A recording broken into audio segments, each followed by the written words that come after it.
Hey guys, my name is Rafique and I'm a travel and landscape photographer based in Kuala Lumpur. For 7 years now, I have been using the Canon 5D Mark III and I know everything about it. I can just use it without looking. My hands just know how to change any settings. It's just like how people play musical instrument. They just feel the music. They don't really have to look at the musical instrument. So it's been very difficult for me to change. But today, we won't be talking about that camera. Whoa, this is the EOS R. So there's so many videos out there going through the spec sheet, but what I want to talk about is my real world experience using it as a photo and a video camera. I know the EOS R came out in 2018 and everybody has been talking about the R5 and the R6, but here's my first impression on it and let's see if this camera is still relevant in 2020.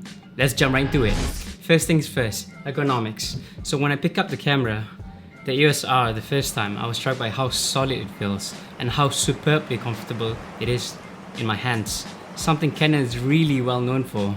Great ergonomics, and I have held other mirrorless cameras before, such as Fuji. I have to say, the EOS R is much better. It has this large grip that makes holding it enjoyable. I can't believe how important the size of the grip. My hands aren't that big. Oh, are they? This isn't something that you can read on the spec sheet, and honestly, I feel this is so important for the shooting experience. Next, let's talk about the size and portability. Bringing the EOS R, I felt it was noticeably smaller, more compact, and lighter than DSLRs, making the EOS R easy to shoot for a longer period of time. Definitely much easier for me to carry around, especially being a travel photographer. Every gram counts. COVID-19 did not stop me from exploring scenic routes, so I drove up to Bukit Tungku to get sunset. Here, I also managed to fully utilize the flip screen. The articulating screen opens up so many possibilities like filming yourself, getting low and high angles, and just so much more. I love having an articulating screen, and it feels like this is a must for every photographer and videographer to really get the job done. I don't think the sunset was that nice, but I really like how the blue hour was showing. Dynamic range is really important, and I managed to test it out by seeing how well the photos are when I drop the highlights and increase the shadows. And I think the new sensor does this very well. And I'm really happy, even though it's a sensor from a 2016 5D Mark IV, I'm sure this will help any event photographer, well, just in case the photos are underexposed or overexposed. Speaking of events, I tried out the autofocus, which is something new to me. Out of the 100 photos I took from the post-engagement shoot, I only had one misfocus. And this is something extraordinary from what I usually do, because I tend to delete 5 to 10% of my photos due to misfocusing. But the eye detection is just amazing. I believe this is a killer feature, making this camera extremely easy to use, easy workflow, and ensures that I can get the right moment in focus. Especially for events, clients are expecting good photos.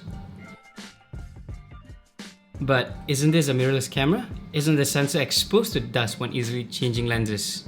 Yeah, but the EOS R has this thing that closes as a shutter. I don't know what it's called, but I find it to be really useful and I don't have to rush changing lenses because I usually do. This is probably one of the best features for me. Canon moved from the EF mount to the RF mount, and I have to say the RF lenses produces beautiful photos. It's really expensive, so how do you really justify this? Have you seen how sharp these lenses are? I mean, if you haven't tried it, you shouldn't, because you might just go through what I did.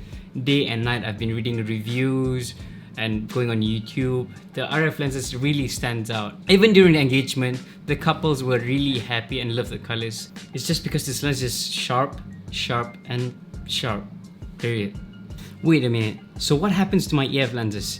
Canon provides an EF to RF mount adapter, and the adapter works beautifully.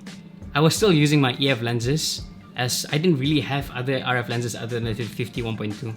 As a hybrid shooter, or what people call a person who does photos and videos today, I also use the video feature, and I find the footage to be good for my kind of work. I shoot in 1080p 24 frames per second.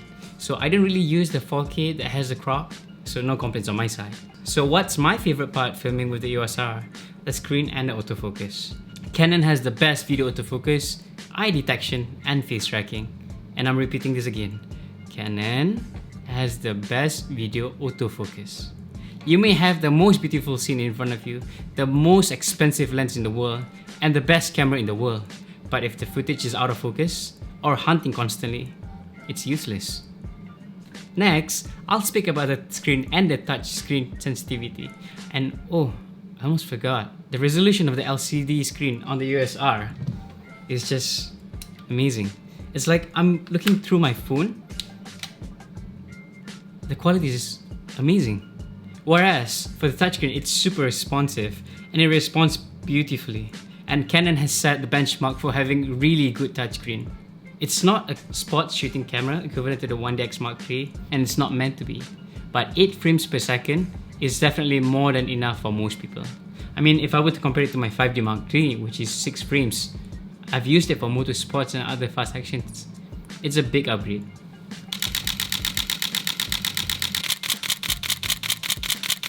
I really enjoyed being able to use this and ensure that I captured the right moment. So if I could change one thing on this camera, it would be the multifunction bar. At first blush, the multifunction bar seems to be a creative solution to adjust a wide range of values. AFE remotes, ISO values, but it comes to one big flaw. It's easily changed by accident. It's far too easy to swipe, but hey, just because I don't really prefer this, doesn't mean it's not right for you. There's far more to the camera than just one flawed control point. Canon has a long track record of ergonomic excellence, making this quite surprising. But as a whole, it's important to recognize that EOS R can take really nice photos and videos.